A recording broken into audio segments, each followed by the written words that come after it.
This week on the Pro Wrestling Podcast, Chris Jericho to appear on the WWE Network. Hollywood Hulk Hogan bullshits his way through another podcast. Brother, is Tony Khan a money mark? And the legacy of Paul Heyman. I'm your host, Seth Grimes, and this is the Pro Wrestling Podcast.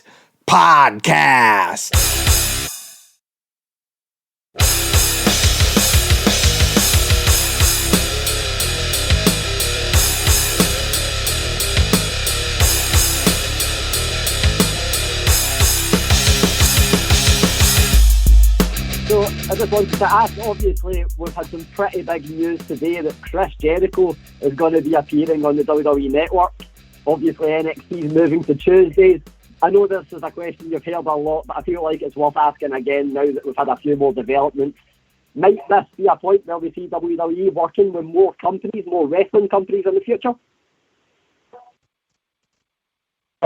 Yeah, I'm not necessarily sure how that correlates, but yeah, look, we're open for business.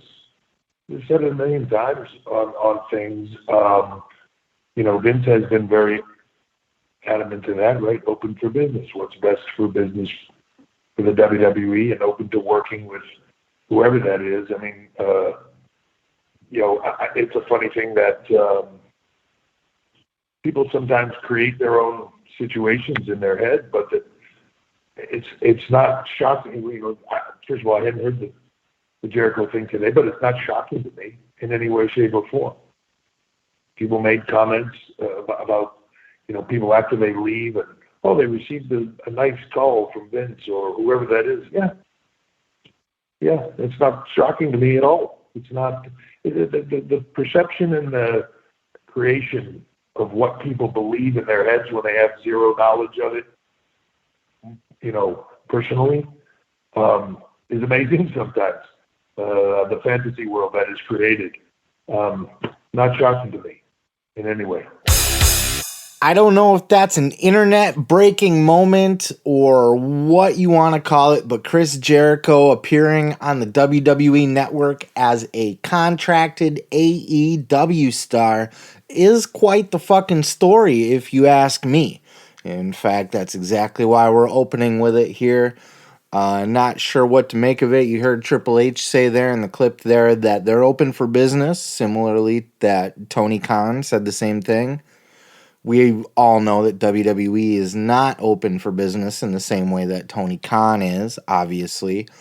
But it's really cool. It's good to see that guys like Steve Austin and Chris Jericho have that kind of stroke where Steve, if he had any input in suggesting Jericho, that he was able to get that put through. And Chris for being such a member of the WWE, such a large member of the WWE for so long that at the end of the day, it's not all that weird. Like, it is, but it's not. You know what I'm saying? Like, you could look at this as a hell froze over situation where, oh my God, there's an AEW contracted guy on the WWE Network. But at the same time, it's Chris Jericho. He's a legend in the business, and if anybody's going to do it, I'd be much more shocked if Orange Cassidy showed up on the WWE Network. But nonetheless, that little promo that they dropped on YouTube, if you haven't watched it, I saw this first before I heard this conference call, and you could see the little countdown gimmick like Jericho had when he was going to debut, and then it just pans in on Stone Cold sitting there with Jericho, and Jericho they both turn and look at the camera, and Jericho gives it a little wink. And it's just so well done because it is kind of like, the little wink, obviously it's like, oh, you didn't see this coming kind of thing. And it's an internet breaking shocker. I'm excited to see what the conversation is. At the end of the day, it's probably just going to be a podcast. We've heard Jericho talk a bajillion times, tell his story a bajillion times. We've heard him on Steve Austin's show before on the Steve Austin Show podcast. But this will be a little bit different. Steve has shown in the past that he's not afraid to ask those kind of questions about other companies. He's asked about TNA before on his show.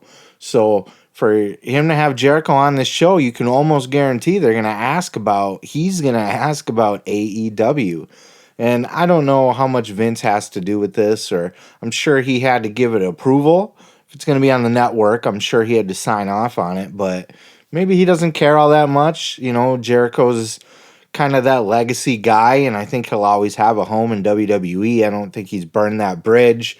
And I think at the worst, it's kind of like a, yeah, whatever, I don't care kind of thing. Certainly, we're not used to these kind of things in wrestling. I would like to see more of them. It's nice to see what AEW is doing, where they're bringing in Impact, they're bringing in New Japan guys, and things like that are always fun to see, but it's different with WWE because they don't do that kind of stuff very often. It was so taboo for the longest time to even hear the letters TNA mentioned on the WWE network. I don't know. I think Bruce Pritchard, no, it was the AJ Styles episode. I was going to say, I think they did when Bruce had his version of his podcast on the WWE network with Conrad for a little bit. I thought they had done a TNA episode, but I think it was just the AJ Styles episode where they talked a lot about TNA. But even then, just mentioning it was really weird. And I think we're almost guaranteed to hear the letters AEW and kind of hear Chris talk about it. And I expect Chris to put him over like $1 million and kind of brag him up a little bit and talk about how great it is to be there.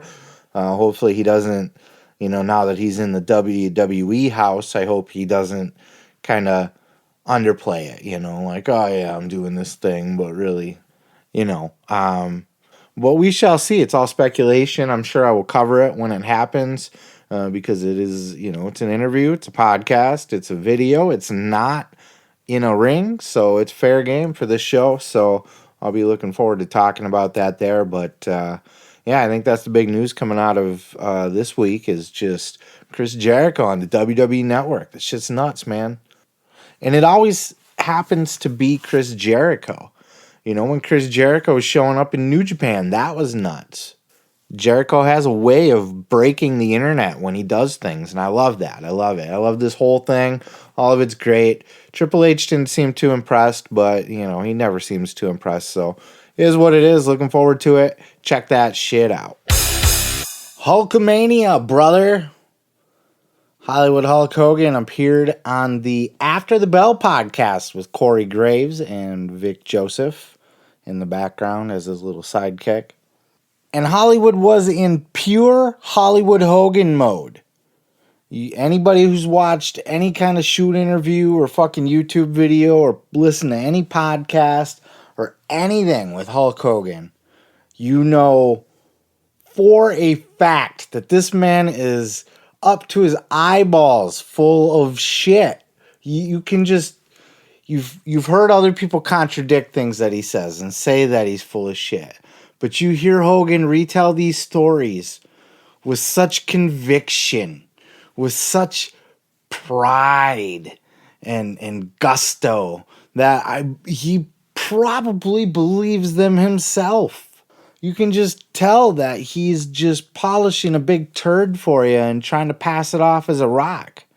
I had a hard time picking samples for this one because Hulk, there was just one after another, after another, after another. But a lot of them you've heard already, and we're going to talk about them. I'll get all into it, but I want to play this clip right now of Hulk Hogan talking about WrestleMania 9.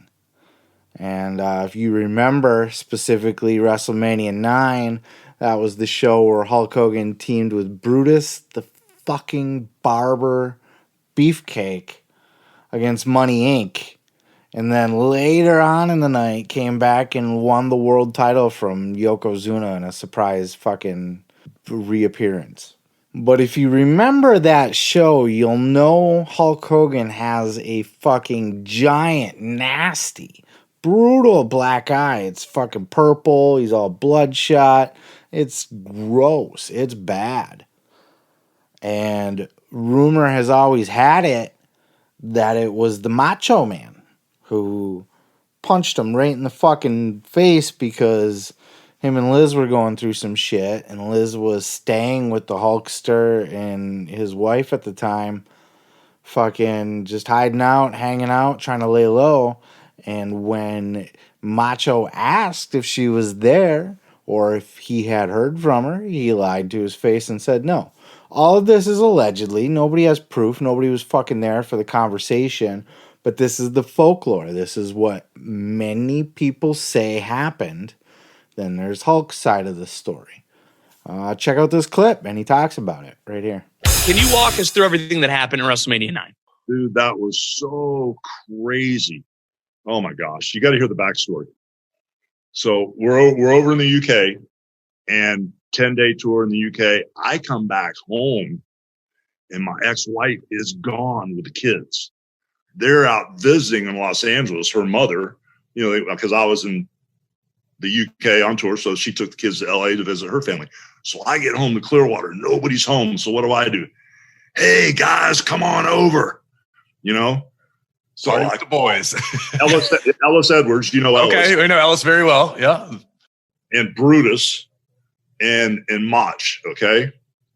So here we go. I used to keep four Sea-Doos behind my house. And I mean, there's a crazy storm coming in. And here we go take out on those jet skis.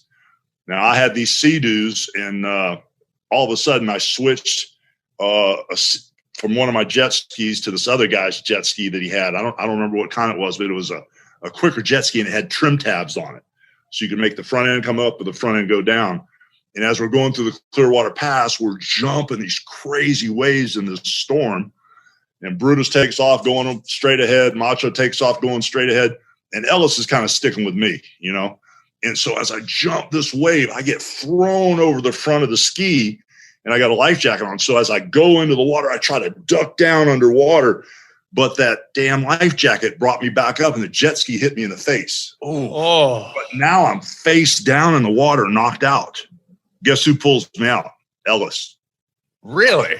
Completely knocked out, face down in the water. I would have drowned except for Ellis pulled my big ass out of the water, pulled me on the back of the ski, got me over to the beach over there at Shepherd's. I don't know if you know where Shepherd's is. Yeah, I know where Shepherd's is, yeah. My whole eye is just blasted open. My orbital socket's broken because that 600-pound jet ski hit me right in the face. Oh.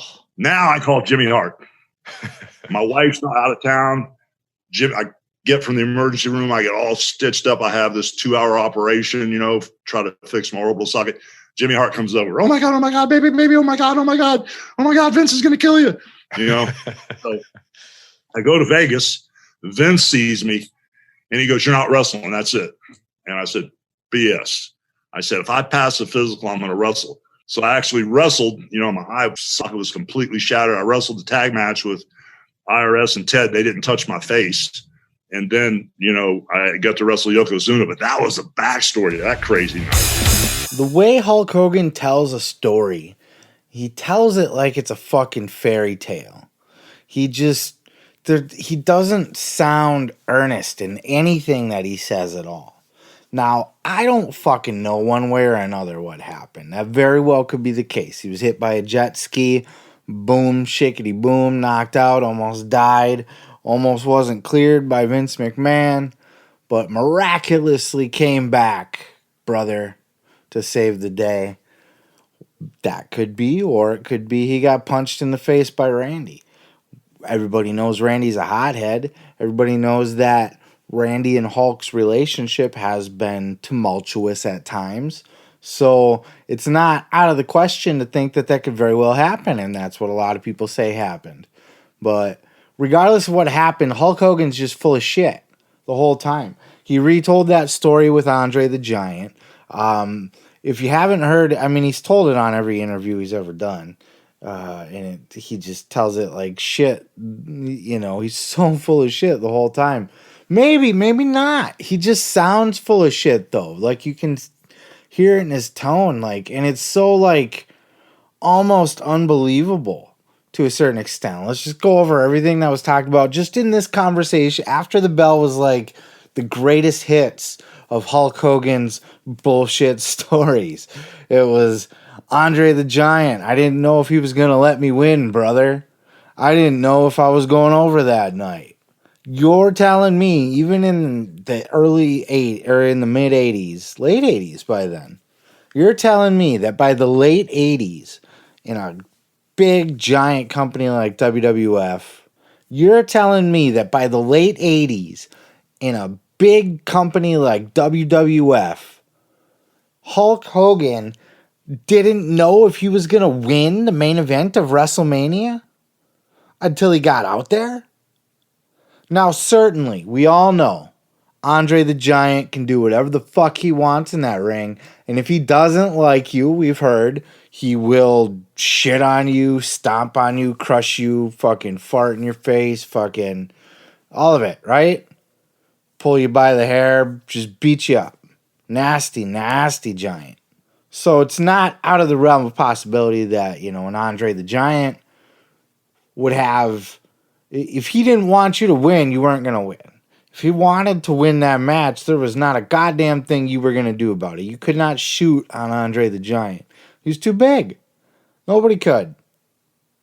Hulk Hogan certainly could because he was not even considered a tough guy by 80s standards. So we know if Andre wanted to win, or better to say, not let Hulk Hogan win, he would have. And he certainly had the power, and he probably had the stroke with Vince to get away with it too. Vince would have just figured something else out. So it's possible, but it sounds like such a tall tale the way Hogan tells it. And he likes to babyface himself a lot, and he likes to kind of almost downplay himself, and I was out there and just I was at his mercy and whatever he wanted to do, and I didn't know. But and when I hit that leg drop, I swear I thought he was gonna kick out. Oh, and he said he scripted the entire match. He wrote it all out on a line on some fucking notepad paper, gave it to Vince McMahon. Vince brought it to Andre, and then that's the match that they had. So Hulk Hogan's just the fucking scripter of matches now. Plausible, but sounds like a tall tale. Then we get to WrestleMania 6. Hulk Hogan talks about how, and I've heard this out of his mouth before too. He said, I never have a problem dropping the title, but the next question out of my mouth is what happens next. And what I wanted to do was I wanted to turn heel and go beat up Ultimate Warrior after I dropped the belt to him. And then I wanted to become Triple H, Hollywood Hulk Hogan. And this is what I'm talking about, where it sounds so outlandish, the things that he says, that it's just so hard to believe him. I wanted to turn heel and become Hollywood Hulk Hogan back in WrestleMania 6, and I wanted to call myself Triple H? Come on, man. I thought of Triple H first. Then there was The Rock, where he was, I told The Rock, this isn't going to work. When we get out there, what you want to do, this isn't going to work, man. We just got to feel it out. And what do you know? When we got out there, the crowd completely turned on it when Rock was trying to do what he wanted to do. Or I always wanted to go back to WWF one day so that I could be a heel Hulk Hogan and put over Stone Cold Steve Austin. How about this one? Oh, I was Hulkamania back in the AWA, and then all of a sudden Vince wants to do his show, and he calls it Wrestlemania. Oh, I wonder where you got that from, Vince. Again, plausible, all plausible. But it's all these tall tales that Hulk likes to tell to build himself up, and just he's such a carny. He's a dirty carny. How about this? Of all his racist bullshit, right? All the racist stuff that came out and stuff. First thing he does when he gets on the podcast, just putting Titus O'Neil over like crazy, because they're both hosting WrestleMania or whatever. So he's just going on and on and on about how great Titus O'Neil is, and if the world could just have 10,000 more Titus O'Neils, it would be a better place. And he's probably going to be the mayor of fucking Tampa and all that shit. Hulk is the carniest of all carnies, I swear. But, hey man, it's always fun to listen to. You can't say that he doesn't tell a good story. You can't say that he's not fun to listen to tell a podcast. It's just great shit. You just hear the bullshit just spewing out of his mouth with such conviction, such knowing, and just he's so confident in himself. It's great. It's great. Oh, here, how about this one? The NWO. Eric Bischoff always tells a story about how Hulk never, and that's why I'm saying about the WrestleMania 6 thing. I missed half the point on this. WrestleMania 6, when he wanted to turn heel and become Triple H, brother, all of a sudden, he wants to turn, Eric Bischoff's begging Hogan to turn heel in WCW. And Hulk Hogan's just like, yeah, in the way Bischoff tells it, Hogan's like, yeah, but you'll never understand unless you're in the red and yellow shoes, implying you don't know what it's like to have this kind of fan base, you know, the prayers, the vitamins, the whatever the fucks. This is, you don't know what it's like to be a hero. And he didn't want to do it, and he had to beg Hogan to turn. Now, Hogan says in this podcast that it's because he didn't really know Hall and Nash, so he was dying to turn heel. And this was his big idea, that he was just going to ride out this Hulkamania thing till the wind died down, and then he was going to turn heel. That was what he wanted to do all along, but he just didn't know if he could trust Hall and Nash. He didn't know what they were all about, other than they were Shawn Michaels' buddies, which didn't say a whole lot for them at that time. Super interesting. It could be debated all day because theoretically everything he says sounds right, but it also sounds like complete bullshit. So you be the judge. Check out After the Bell with Corey Graves and that other guy and Vic Joseph over there. And just great interview. Always worth a listen, especially with the Hulkamania, brother. Christian Cage was on Talk is Jericho this week doing the same basic interview that he had with Renee Young that we had covered in previous episodes here, you know, on why he's going to AEW and all that other shit, what he's looking to do, his goals, blah, blah, blah, blah, blah. But in this interview here, Christian actually went into more detail about what it was like to make the deal happen with Tony Khan, what he thinks of Tony Khan. Jericho chimed in there as well, and they kind of just weighed in on what it's like working for and with Tony Khan. Here's what they had to say about it. Check out this clip. I'd had some talks with WWE and things like that, and there was nothing really solidified as far as, you know, there were some things batted around us creatively and things like that, but nothing set in stone. Is it with Carano you're talking to? Or no, just different people. Writers or whatever? Yeah. No, I talked to Bruce quite a bit. Gotcha. And things like that. And I did have some conversations with Carano towards the end, and very cordial. Everything was fine. And I was sitting, after having that conversation with John, I was sitting here the next day just kind of taking it in. I just texted him. I was like, you're right. I said, tell Tony if he wants to talk, I'd love to have a conversation with him.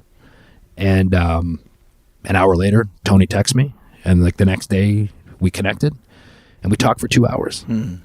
And during that call, he talked to me and told me all the things that he thought that I could bring to the table and how I could help this show, this company. And I was telling him the things that I thought that I could bring to the table. And the thing that I took away the most, more than anything, is that he's a genuinely good person. Yes. And I appreciated that so much. And that goes a long way with me. So more than anything, he sold me on him as a person. I'd met him I'd met him years previous through Chris Nowinski. We had a dinner one night and hung out for 3-4 hours. And kind of like, that was that same guy. Yeah, but he was talking to me about things about my career that I don't even remember. This guy's an encyclopedia of wrestling. Like he knows his shit. And so we talked, and then he's like, well, give it a couple days and then we'll kind of reconnect. And then so we did that, and then we talked again. I can't remember what day of the week that was, but then we talked again on a Saturday in the afternoon. We had a chat, and then I'll email you something a little bit later. And I was like, okay. And then midnight, I'm about to get in bed. Midnight, my phone rings, and it's Tony, and I answer, and he's like, hey man, you want to just talk and I want you here. Do you want to be here? I was like, yeah, I do. Yeah.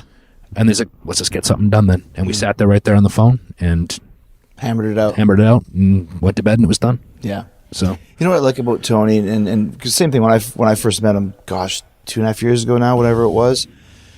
He's like, yeah, I met you here. You're like, oh, yeah, I vaguely remember that. But the thing about him is that not only is he an encyclopedia, he's very smart about wrestling. He also does this for a living, put together teams. Right. He did it with Jacksonville. Obviously, he's not the be-all, end-all, but he has a lot of say in it. He put together the entire roster of the Fulham Football Club that went from the minor league to the Premier League, which made hundreds of millions of dollars. Putting together the AEW roster, he has a great crew of, like any great football team or hockey team, veterans, like veterans that have won Stanley Cups and have been there. He's got the guys that are scoring 50 goals a year at the peak of their career. He's got the guys just underneath that are ready. He's got the rookies, and he's got the great minor league system ready to pull guys. He's really built that well. And when people originally would say, oh, he's just a money marker, he's not that at all. He's not a pushover at all. He's not a pushover. If you sit and have a conversation with this guy, with Tony, yeah, he'll tell you exactly what he wants. Yeah. And you can have a conversation with him, but at the end of the day, the decision's his. So... And I like that because, I mean, we come from a place where it's the same, where Vince is the boss, what he says goes, and that's all that matters. They're completely different types of bosses, right? But the leadership is the same. There's no arguing. Right. If Tony likes it, let's do it. If he doesn't, think of something else. Right. A wrestling company needs that. Yeah. And I think originally in AEW, when the mindset was more of like, oh, it's going to be the EVPs and all this stuff, it was kind of watered down a bit. And all the guys will tell you, hey, we'd rather have Tony as the boss. Then you don't have to worry about it. Right. What his vision is goes. Yeah. Yeah. And like I said, I just liked him as a person from that first conversation. And I knew that I liked him from the years when we had met before, but obviously it's a different situation now. This guy's potentially going to be my boss, but there needed to be the right fit for me at this point in time. And I felt that I honestly felt AEW was the best fit for me. So both of them were quick to say that Tony Khan's not a money mark. Everybody claims that Tony Khan's a big money mark, just a nerdy wrestling internet fan that just happens to have a dad that's a bajillionaire. So when your dad's a bajillionaire, he can throw you a few $1,000,000 to start a little pissant wrestling company. And the guy is literally playing with real life action figures. Essentially, he's running a multi-million-dollar fig fed. And, he's doing great. So that's one way to look at it. Tony Khan, the money mark, running a multi-million-dollar fig fed. But on the other hand, you got all these guys saying, no, he's not a money mark. He's not a pushover. If he wants something a certain way, that's the way it's going to be. If he doesn't like something, then it's not going to happen. Jericho said at first it was a little more loose, where the EVPs had more control and everything was just kind of run independently, and different groups and factions would get together and put this together and put that together. And as it turned out, it was just a little bit sloppy. And Tony Khan's talked about that before too. He had really loose reins on everything when they first started out. But, he kind of sat back and watched a lot of the shows. And as the ratings, they had a big ratings dip there for a little bit, where they're actually starting to lose to NXT for a little while. And that's kind of the point where Tony Khan sat back and decided, okay, I think I'm going to kind of tighten things up around here a little bit more and be a little bit more hands-on, or be a little bit more willing to say no and less willing to say, yeah, sure, let's try it. But he still gives all the guys the creative freedom to put their own stuff together. He's just a little bit more hands-on as far as, no, I don't like that idea, or maybe we should tweak it, or, but both guys had a lot of good things to say about Tony. Both guys seem to have a lot of respect for Tony. It is contrary to other things you hear about him, but it's usually from the haters. The haters are the ones that call him a money mark. The haters are the ones that think that he's just, using daddy's money to buy up all the WWE guys and run his little fed and all that shit. But at the end of the day, you got these veterans that have worked with Vince McMahon and in the WWE system. That's a professional system. You've heard it said from guys that came over from WCW. It's like night and day. They get to Jericho's said it. I got to WWE and I was just blown away. It's such a different company. So AEW is not run that way. But for guys that have spent their whole career in WWE, able to say, yeah, Tony Khan's legit and I respect him and I'm happy and proud to work for him, that goes a long way. And yes, that comes with a paycheck, and Yes, you're not going to go on the internet and say, yeah, my boss is just kind of a money mark. But, it's not just when he's asked or cornered that he just kind of makes something up. Like, Jericho goes out of his way on a regular basis to put Tony over.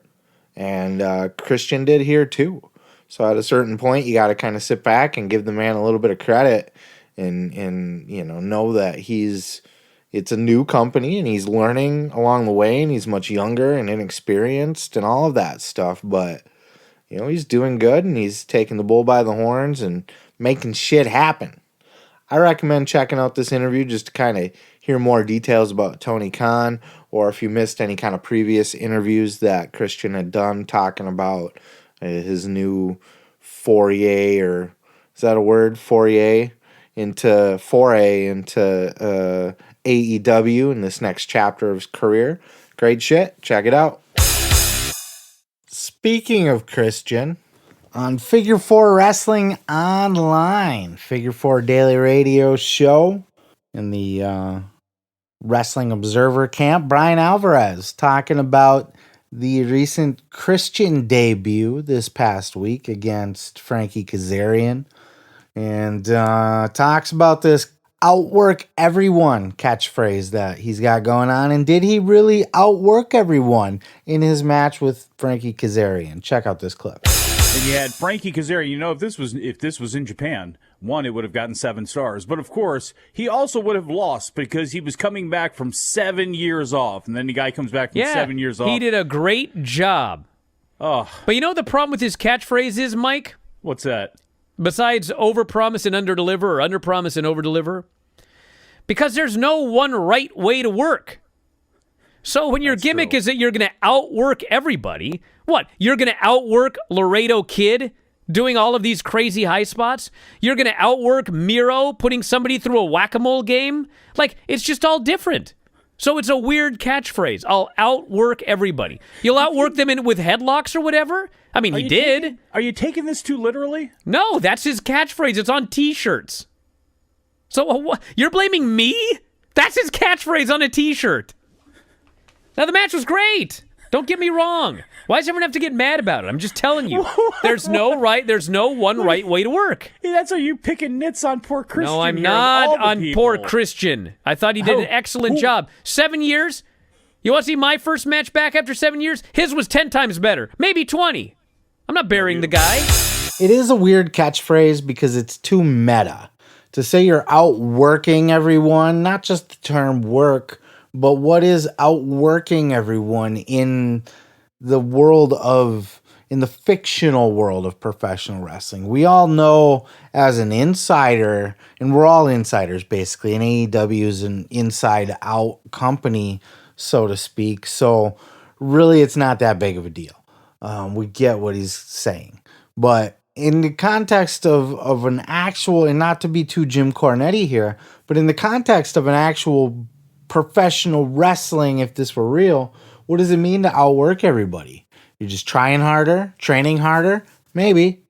But we kind of understand it to be, I'm just going to be better in the ring than everybody. Which is, it's debatable, and it's a matter of opinion on what your personal preference of style is, exactly like Brian was talking about here. I think to a certain extent he was maybe selling Christian a little bit short, because that match was fucking phenomenal. If you haven't seen it, Christian versus Frankie Kazarian, phenomenal match. Christian looked great in his first match back. No botches, no fuck-ups, but Christian looked great. It was a fantastic match if you haven't seen it. Go out of your way to see it, I would even go as far as to say, but it was just a straight-up wrestling match. So for the people that like the flippy-floppy, there was none of that going on, even though Frankie did hit a fucking Spanish fly off the top rope, so there's that for your flippy-floppy fuck faces. But, it wasn't flippy-floppy, but you got flippy-floppy on the show too. And it wasn't like a hardcore match, but you got a hardcore match on the show too. You got Legos. So, all in all, which I would argue I would rather take thumbtacks than take Legos, frankly. You laugh, but have you ever, and Tony Schiavone sold them on that fucking episode too, where Excalibur and JR were kind of scoffing at the Legos a little bit, and Shivani's like got fucking 12 kids, so he's like, you ever step on a goddamn Lego, those shits hurt. And I'm telling you, that is a ruthless fucking death trap that they just set up in the ring, all colorful, blocky, laying on the ground like that. A death trap. I'll put those up against thumbtacks any day, back to back. You take a power bomb on the thumbtacks, you take a power bomb on the fucking Lego blocks. You tell me which one hurts more, huh? It's going to be the blocks, man. But we're getting off topic. Christian Cage. Looked great. Fucking putting on a good showing. Setting a good, proving he can still hang. This wasn't like old guys still trying to do it Chris Jericho style. Sorry, Chris, I love you, but you're slowing down. You can tell you've lost a step or two. Christian, you can't tell he's lost a step or two. He may even be fine whining it, where he may even be better. He was damn near flawless in this, because wrestling is not just the moves, but it's the in-between the moves and the way that you do everything. And Christian was just so he was crisp. His in-between moves, everything was just great. His selling, the way that he was positioning himself, the way that, just all of it. It was just so well done. So is he gonna outwork everyone? Did he outwork anyone? Anyone? Did he outwork anyone? It's debatable. It's all a matter of opinion and perspective and preference and all of that stuff. And that's fine. It is what it is. So is it a silly t-shirt? Perhaps. Kind of a silly t-shirt, kind of a silly catchphrase. Just kind of going back to the clip. But it was really just an excuse to talk about Christian's return. And what a fucking return it was, peeps. You can check out Figure 4 Wrestling at WrestlingObserverLive.com, or you can just search it on YouTube. Alvarez got clips up all day long. Go check them shits out, brah.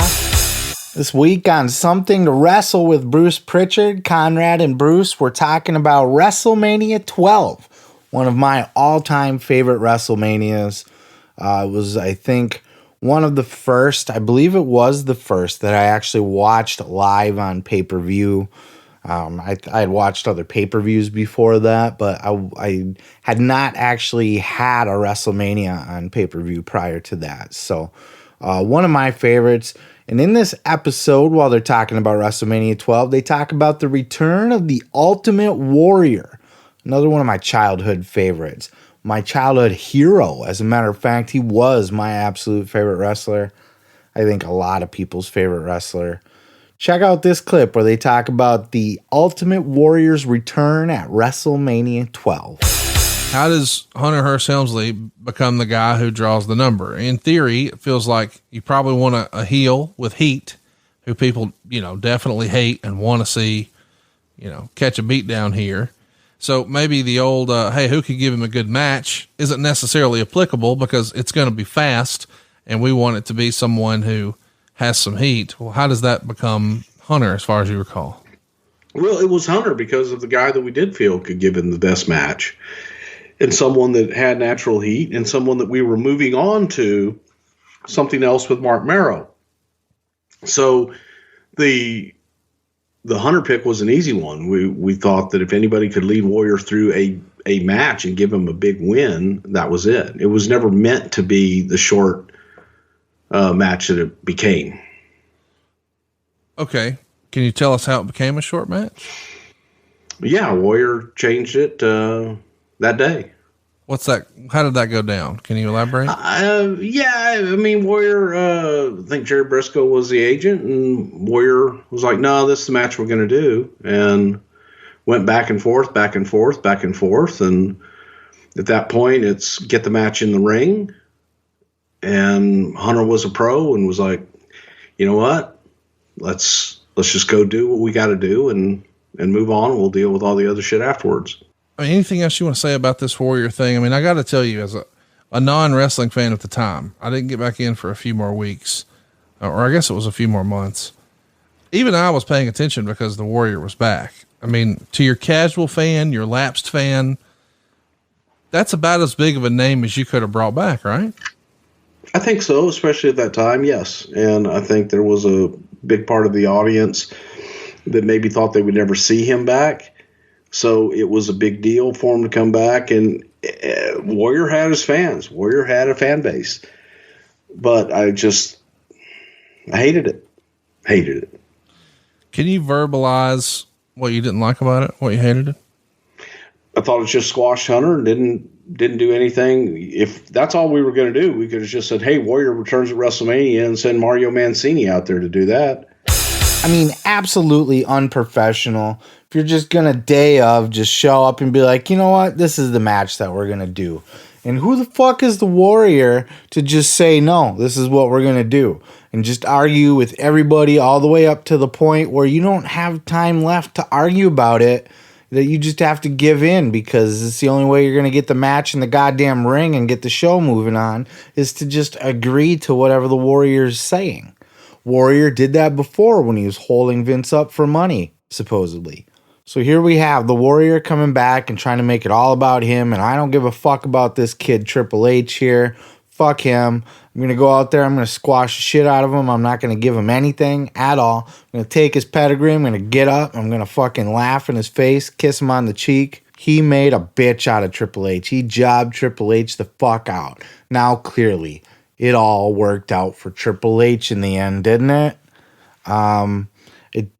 Definitely it didn't hurt his career, but it was a shitty situation to hear about it like that. And I think, honestly, Triple H was able to withstand it, not just because he's good enough to build himself back up from it, but because he was hated enough at that time where you could watch. He was that kind of heel where you hated him, and he could probably get away with slipping on a banana peel as a heel because he wasn't a main event heel yet. He was trying to get there, and this wasn't going to help him, but he wasn't there yet, so this didn't necessarily bury him. He was actually reasonably at a point. I think if you were going to job out any guy that's actually a main roster star and not just a fucking jobber, if you were going to job out a main roster star at WrestleMania, Triple H is a great guy to do it at that time. He was a heel, he was hated, and he could take that loss and come back, and people aren't going to think any less of him because nobody really thought anything of him at the time anyway.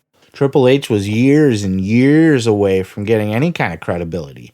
He didn't start to earn that till he was in DX, and that's when he slowly started to kind of get that credibility.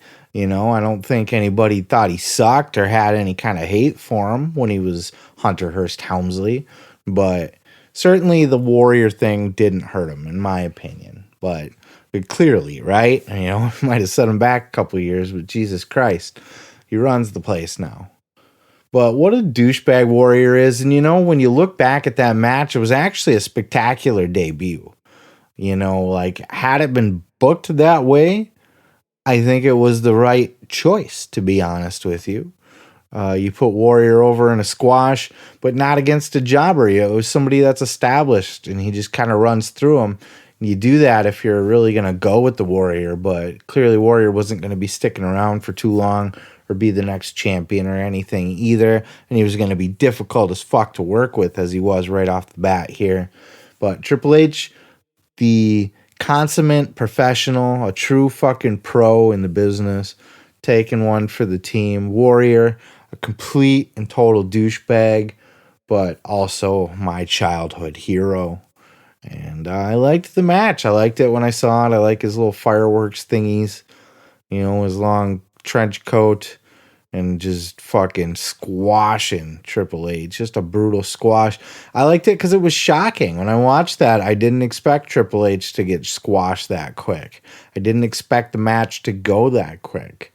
And I was young enough to the point where I wasn't disappointed or felt ripped off by it, because it's not like I believed wrestling was real, but I was just along for the ride. I wasn't any kind of educated to be like, well, they didn't really put on a good show for us.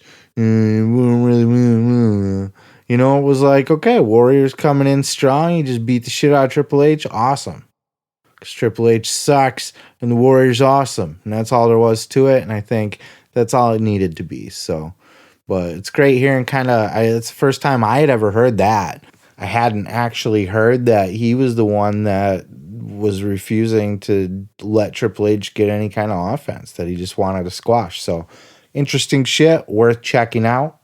Something to wrestle with, always good to listen to. Every single Friday. Bruce is there most of the time too. So that's a plus. The Enforcer, Arn Anderson, answered your questions on Ask Arn Anything this week. And he was asked what he thought Paul Heyman's legacy would be. Check this out.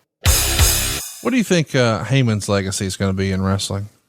I think Paul will be revered for giving that niche group of fans something that they could call their own, but I think he will be more remembered when it's all said and done is his ability to cut a promo and tell a story. I think he's underselling it. I think he's underselling it a little bit. I think Paul Heyman's worth much more than that. I think Paul Heyman, as much as ECW meant to professional wrestling, there's so much more to Paul Heyman than just the contribution of ECW. ECW, I think, probably will be his biggest legacy at the end of the day. But you want to talk about a guy, I was a fan as a little, tiny, little baby kid watching WCW television, and he would walk out with the Dangerous Alliance. And he had that fucking old school telephone, the Zach Morris phone, you know what I'm talking about. And Stone Cold Steve Austin was in this group. Arn Anderson was in this group, speaking of. Fucking Bobby Eaton. Fucking Medusa was in the Dangerous Alliance. And I know I'm missing who the fuck. Larry Zbyszko was in the Dangerous Alliance. Ravishing Rick Rude was in the Dangerous Alliance. So here's a group of fucking, to me as a little kid, I was enamored with this group. I was a fan of Steve Austin all the way back then. I loved Stunning Steve Austin as a kid. I even had a WCW comic book. I had a few of them. And there was one where Stunning Steve Austin was having a fucking TV title match. And I just loved it. And Rick Rude I was always a fan of. So always good shit. With Paul Heyman way back then, I liked Paul Heyman and had respect for him as a little kid. I liked this heel group. And I couldn't understand why. Why did I like this heel group? What was it about this heel group that I was attaching to as a kid? When I should be liking Sting, and I did. I was a Stinger. I was a little Stinger. But right behind Sting was the Dangerous Alliance. And I liked Sid Vicious a lot when he was in the early WCW before he went to WWF. So the first time as Sid Justice. And that was just the start with Paul Heyman. Then he does ECW. Revolutionizes the business. We talked about Eric Bischoff's contributions last week as he's going into the Hall of Fame, or the week before, or whatever the fuck it was. And everything that he did to change the business, and one of those things was just the reality of pro wrestling, you know, bringing reality to it, taking it out of the world of cartoon characters, putting guys with their real names and fucking jeans and t-shirts beating each other up and making it look real to a certain extent. And that was something I would even go as far as to say that he took from ECW. Now, I don't know that he took it. I don't know, because he certainly didn't copy ECW style. So they're two different products. So you can't say he bit it from them, but and he did it on a national stage, whereas ECW was kind of regional. So for what ECW was, though, it changed the entire wrestling business. The realism, the hardcore, the attitude. The attitude era came directly from ECW. I mean, ECW was revolutionary. That was all Paul Heyman. All Paul Heyman. Almost. You know what I'm saying? Then after that, then we get Paul Heyman in the WWE. And he's doing a great job as an announcer, as he did in WCW before he started ECW as well. Paulie dangerously then. Now Paul Heyman in WWE comes in, replaces Jerry Lawler, who walked out on the company, and just does great. Sits there with JR. They have great chemistry. He's a dick to JR. He's a fucking weasel. People love that. Love it. Then eventually he takes over SmackDown, and he's the TV figurehead of SmackDown, but to a certain extent, he's also running the creative of SmackDown. He's basically the head writer of SmackDown during an era where Eddie Guerrero came up, where Edge came up, where fucking Kurt Angle came up. Chris Benoit, I believe, was used over there at that time. This was an era where guys like these were coming up through the ranks. Brock Lesnar, let's not forget about Brock Lesnar, first run. And all of this was the creative of Paul Heyman, and it was to the point where SmackDown actually got higher ratings and became the favored show over Raw. Like, if you're going to say which show was better, SmackDown was better at that time, and it was the SmackDown 5. I think Rey Mysterio was a part of that. Undertaker was over there on SmackDown too, I believe. All of that was being booked by Paul Heyman during that era, the early 2000s era, 2003, maybe 2001, 2, 3, somewhere in there, into 4 possibly even. Just great contributions there. And then I think he maybe went to developmental for a little bit to do stuff there. Then he came back and they did the whole return of ECW thing. And there wasn't a lot going on there, but then he went away for a little while. And all of a sudden, he came back, and he's the manager, or the advocate for the reigning, defending, right? That guy. Paul fucking Heyman. This guy has had a legendary career. How is he not in the Hall of Fame yet? Probably because he's still going. But my God. Like, if you want to look at legitimate Hall of Fame careers, these are the things you look for. It's spanning decades in multiple roles. If you're a wrestler, that's heel, that's face, that's manager, that's, champion tag team. Like, you switch around like that. Maybe different characters, but as a manager, to go from to being an announcer, to being a manager, to being a writer and head of creative, to being a fucking booker and promoter and face of an entire revolutionary brand that revolutionized the industry, and then to be the fucking mouthpiece of the biggest, most dominant, most realistic, most talked about in wrestling at that time, and now even today, the advocate for Roman Reigns. He's doing great business there. Paul Heyman is elite, and I think Arn undersold him a little bit, talking about ECWs and saying he's a good stick man, does a good promo, but I think he's so much more than that. I mean, yes, in a nutshell, it's his ability to talk, and it's ECW. But my God, look at everything we just talked about. You know what I'm saying? Like, that's a Hall of Fame career, in my opinion. You can check out the Arn podcast every single Tuesday. Eric Bischoff on 83 Weeks this week, talking about what if he would have actually bought and went through with the purchase of WCW when he was going to buy them back in 2001. If you remember, he's talked about it before on his podcast. I think we touched on it last week. He was working on putting together a deal. He had a deal basically finalized. It was verbally agreed to. It was all done, but the paperwork and the money exchange basically at this point. And then WWE swooped right in and took it out from under Bischoff when TNT decided that they weren't going to give it any TV time. So in this episode of 83 Weeks, Eric Bischoff talked with Conrad Thompson about what the new WCW would have looked like. The pay-per-view was called The Big Bang. They were going to start it with a pay-per-view. They weren't going to start it with a reboot on TV first. They were going to start it with a reboot on pay-per-view. He wanted to give it a couple months off kind of give a break and off season from WCW to kind of allow time for some of the bad stuff to float away in people's minds and kind of give it a fresh start. So they were going to do the Big Bang. And in this episode, Bischoff talks all about it all the way through, how it was coming about, how he made the deal or how he was working on the deal, how he acquired his partners, all of that kind of stuff.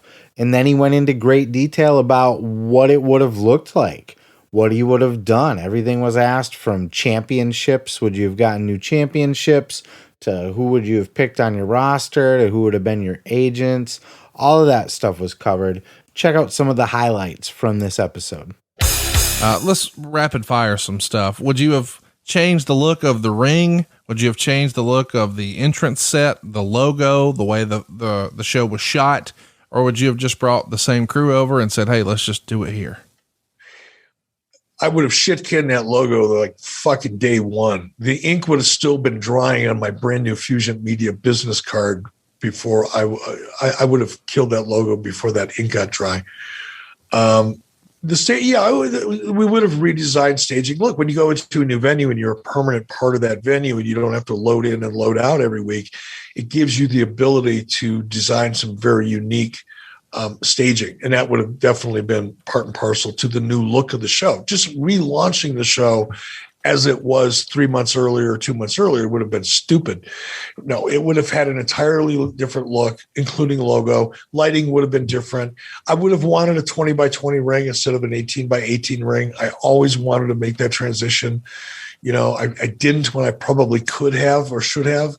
But going into this new venture, that was top of my list of things to do, although it's not a really big thing. It was important to me. I wanted a bigger ring. I wanted a bigger stage. I wanted more action on that stage as opposed to making it smaller and having the action seem smaller. It's a visual thing. Would have put a much more heavy emphasis on music. Obviously, I had great success licensing the Jimi Hendrix music, something that had never been done before up until that point. And it worked. It really helped with Hulk Hogan's NWO character. I would have made, and by that time we were, having conversations with record labels and publishers that wanted access to our show. So that would have been music would have been a much bigger part of our show. Music that people were familiar with, by the way, would have been a much bigger part of the show. So there would have been a lot of visual changes, and a lot of it would have just been as a result of being in a cooler venue and not having. So you would have had Hulk Hogan, you would have had Booker T, you would have had Sting, you would have had Goldberg. It would have had a lot of the same roster that it already had. There was a new generation of cruiserweights that were coming in. Oh, just random guys like AJ Styles, for example. Just imagine if a WCW was able to stick around another couple of years. It's not like there wasn't room for it in the industry. It was a matter of TV time. Ring of Honor kind of started in the ashes of ECW, and Impact kind of started in the ashes of WCW. I tend to think that it's so hard to say. I don't think they would have achieved the same kind of success in being an equal to competitor of WWE. I don't think it would have reached that level. Let's say they continued to keep their TV time. They were on TV. They were on Monday nights. And Bischoff was in charge, running everything completely. I don't know. It doesn't sound like there would have been a lot of changes that were made. But I could see a WCW sinking down to the level of an Impact. Or, on the other hand, because ECW was closing right around the same time, whatever the talent that didn't go to WWE from ECW could have jumped ship to WCW. And, then there was, like I said, there was an influx, a whole new generation of talent that was right behind. I mean, and AJ Styles was already in WCW at that time. All those guys that went to TNA, they were right behind. All the Ring of Honor guys were right behind. Paul Heyman, similarly, was talking to CM Punk in that time frame before ECW closed. He was working on bringing in CM Punk. ECW closed before Punk would have made it, but Punk would have been available at that time. Guys that were in Ring of Honor, who knows if Ring of Honor would have even happened if WCW had stuck around. Maybe it would have just, talent would have went to WWE and talent would have went to WCW and ECW would just be out of business. There was room for a third brand, but I think so, because up through the 2000s, we had Ring of Honor and we had Impact. Neither one of them were very big, though. Impact got big.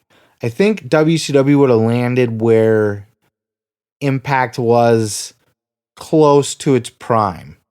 Impact, a lot of people, because Impact's such a fucking joke at this point. Are they moving time slots again? Did I hear they're moving again? Jesus Christ. Anyway, Impact was kind of big for a little while when they were on Spike TV. Had WCW stuck around, I don't think they would have competed at the same level anymore. But I do think they would have at least been as big as Impact was at one of their highest points. Maybe not their absolute highest, but I think that's a fair comparison. And I don't think an Impact would have been around at that time. Possibly a Ring of Honor, but possibly not, which means all of that talent would have been fair game. So CM Punk could have been in a WCW, Samoa Joe could have been in a WCW. The list goes on, Daniel Bryan, all of them. Steen, Jericho. It's a great episode to just kind of play the game in your mind, the what if, the mental masturbation, and play what if WCW stuck around. So I highly recommend checking it out. 83 weeks, every single Monday. Eric Bischoff, Conrad Thompson. What more do you want? Christ. QT Marshall was on the Sammy's vlog again this week. Hanging out with Sammy, checking out all the Twitter posts of everybody talking about QT Marshall on AEW Dynamite.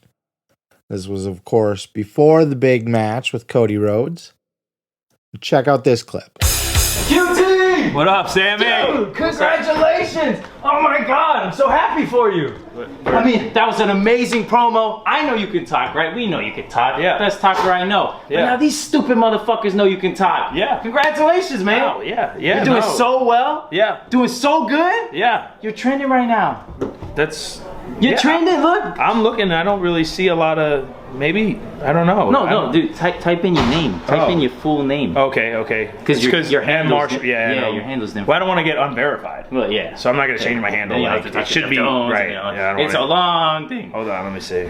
Okay. Yeah, look at that. Britt Baker's promo was awesome. QT Marshall's was not. What the fuck are we doing here? Okay. So that's one. That's one. You know Twitter, there's a lot of negative people, but there's a lot of positive. Catching up on Dynamite. I'm sure he's a swell guy, but QT Marshall continuing to get TV time at this stage feels like a personal attack on me. Jesus, these are actually not. Just keep scrolling. I'm sure there's something here. Exactly. Oh, there's a reply. Exactly. It would build up a new star and get him some serious heat. No one cares about QT. Dude, what the fuck? What the fuck is going on here? There's literally thousands of people, but I could not possibly care less about QT Marshall's storyline. What the fuck is going on? Wow. This should be for a younger, new talent. Fuck the younger, new Sammy. Honestly. Fuck the younger, new. Yeah. The guys that have to start and restart on Dark. Oh. The ones that we have to cut. There's no audience. Take two. Let's do it again. One more time. Let's do it again. This is ridiculous, man. I've been working 16 years for this fucking opportunity. I know. And literally, that's what they're talking about. It's bullshit. Younger fucking. Jesus, what the fuck? What? Like fucking Griff Garrison? Yeah, like Griff fucking Garrison and that first generation piece of shit Brian Pillman Jr. They don't even like each other. They fucking hate each other. Yeah. That's why they don't win. They're not a fucking cohesive unit. Yeah, no. Fucking motherfucker, younger talent. Fuck them. Dude, don't listen to Twitter, man. I'm not listening to Twitter. Fuck Twitter. Yeah. Fuck Twitter and fuck everybody. Yeah, double fuck. It's funny because I hear a lot of that myself. I read it, I see it, I hear it. A lot of people, and that's fine because QT has not been presented on Dynamite. And, you know, I don't watch Dark or anything, so I couldn't tell you what he does over there. But he hasn't been presented on Dynamite as anything. All we know is he's in the Nightmare family. He's Cody's little buddy. He's balding, and he had hair plugs for a little while, and then he was fucking the bunny for a little bit, and then not fucking the bunny, and good guy, bad guy, but tag team with Dustin Rhodes. The Apple guy, the new Apple guy, replacing Carlito as the old Apple guy. But who is QT Marshall really? You know, we don't know. I know, and you know if you've been listening, because QT's been on Sammy's vlog just fucking tearing it up. I came around on QT months ago because this guy can cut a fucking promo. Maybe it has to be in, you know, when he's not so restricted because he does drop a lot of F-bombs and things like that. But I think QT is great. He is the biggest douchebag, scumbaggy. He's like a scumbaggy indie booker type guy, you know, like a fucking, you know, talking shit about all the little jobbers and just, I don't know. It's just great shit. I can't explain it. If you've been watching, you've been listening, you've been following the story with Fuego del Sol. So for me, I see this as clearly QT is getting noticed on social media. He's getting noticed on Sammy's vlog. I mean, that's where I'm seeing him. That's where that whole big hype was built up for the Fuego del Sol match. And that was on Dark, and both of them were trending. It was one of the biggest matches in Dark history because of the hype that they built up just basically on Sammy's vlog. To the point where, if you remember on this show a couple weeks ago, even Tony Khan got involved in that storyline. So I have faith in QT, and I think this is people seeing the potential in QT on these other platforms and giving him an opportunity on this platform. QT did kind of blend into the background, but now we can see this guy can talk. He can talk like a mother. I see people saying, I don't think QT can talk. He's boring. Dude, watch Sammy's vlog. He's anything but boring, and he can certainly talk. Certainly talk. Matter of fact, he's all talk. He's Mr. Mouth. He's Mr. Big Mouth. It's great. It's great what he does over there. It's fucking highly entertaining. Please check out Sammy's vlog for that kind of shoulder content alone.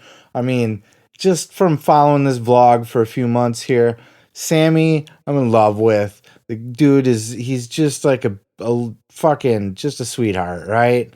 You know, he's got this girlfriend at home that he hangs out with and they have fun together and fucking, you know, just, he's like a big kid just goofing around. And then you got Fuego, you got QT, you got Cody Rhodes, you got Brandy Rhodes. Check out this clip with Brandy. So Sammy, the reason I asked you to come in here today is there's obviously a tension situation here, and we got to get past it. So I had a really great idea. I would like to do a huge charity event. We do it here at Daly's Place. We could do shot of brandy mixed with Sammy's vlog, lots of alcohol, mixology, craziness, people getting really drunk. Yeah. And we donate a big portion of, we take donations during this, we get a big portion of these donations to go towards a Jacksonville children's charity, because you know, the whole motherhood thing's got me feeling a certain kind of way. So, and the best thing is, we have one of the children from the charity come receive a big cardboard check. It'll be a beautiful thing. But Brandy, I don't think it's a good idea to have a kid anywhere near a shot of brandy. Alcohol involved, the kid's underage, and definitely a kid shouldn't be involved in my vlog. I mean, first off, AEW is a dangerous place for a child. It's filmed on weekdays. That's school days for them. People don't think you're very genuine as a mother in general. Should I go on? Why are you the way that you are?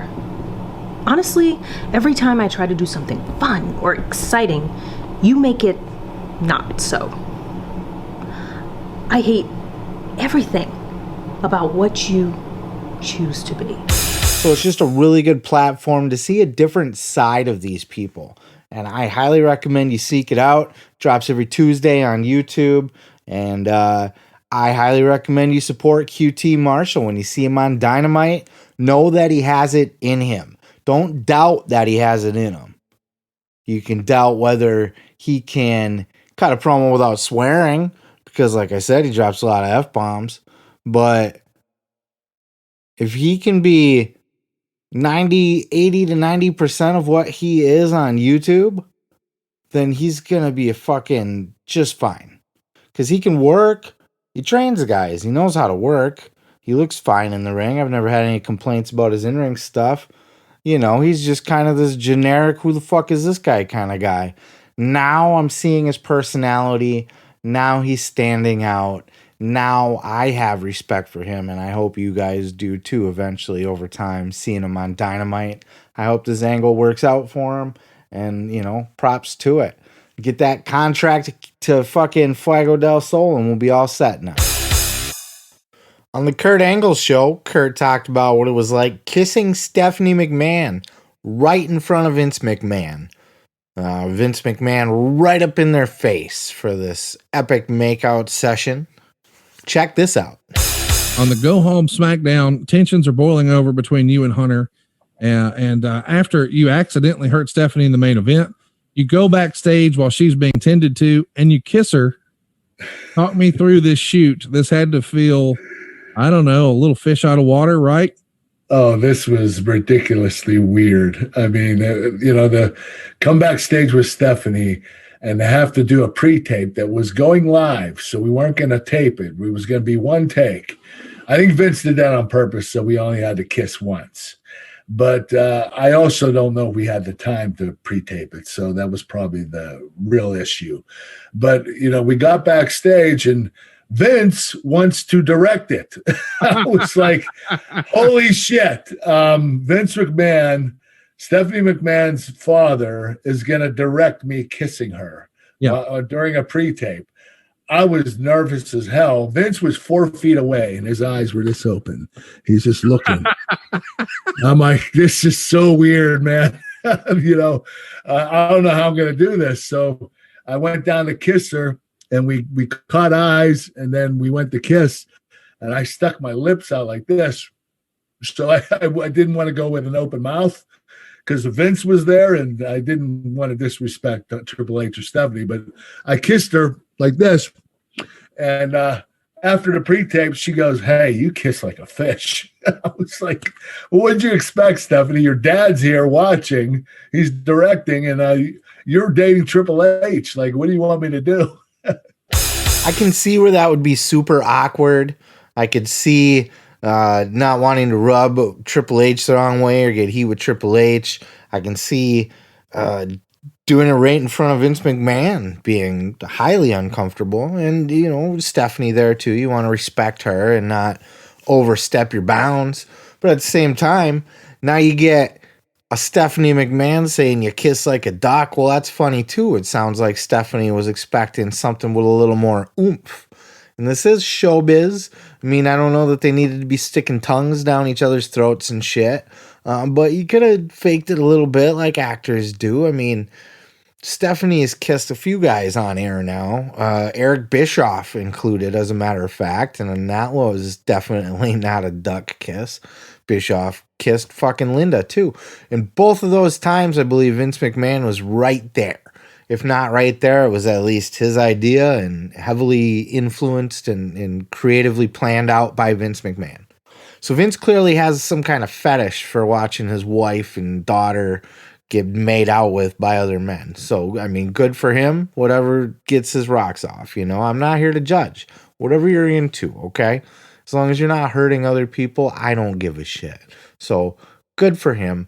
But, clearly a hugely uncomfortable situation. But, if it was me, Stephanie McMahon's a very attractive woman, I would have went for it. I went to jab my tongue down her throat or fucking slobbered all over it. We're on live TV.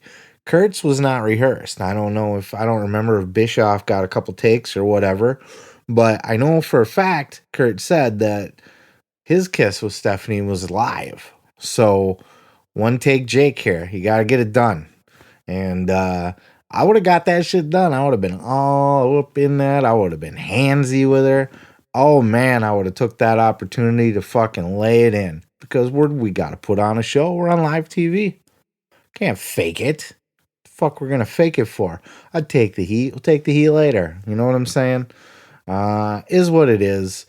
But I mean, it's just funny to hear those stories. To hear Eric talk about. Eric always brags about them. He always plays them up like he got into it and shit. And he half-heartedly jokes that Steph and Linda were both into it when he kissed them. I believe it's been said that Stephanie was wretchedly disgusted with Eric. I believe maybe it was Bruce that said that, but. In any event, I thought I would share that with you because I thought that was a fun little clip. Kurt Angle making out with Stephanie McMahon. You can hear these kind of stories and all kinds of other shit on the Kurt Angle Show. His podcast with Conrad Thompson drops every single Sunday. And they got YouTube clips and stuff as well. Check it all out. Thank you guys so much. Thank you for supporting the podcast, listening to it, listening to pieces of it, listening to the whole thing. Please go check me out on YouTube. If you like the show, go support me on YouTube. You can check out the full show there on YouTube as well as just clips. If you just want to piece it out, check out some of the highlights. Please please subscribe. If you're checking me out here on the podcast, please follow, subscribe, whatever it tells you to do on whatever the fuck app you're on. It's all different. It doesn't matter. You know what I'm saying. Follow me on social media. You can find me at Seth Grimes Media. That's my name. I'm Seth Grimes, and this is media. So Seth Grimes Media, you get the whole thing, right? Happy Easter. It's good to spend a little time with you on this happy holiday. Happy to be here with you. Enjoy it.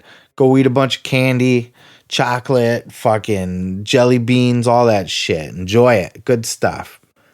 Peace out, everybody.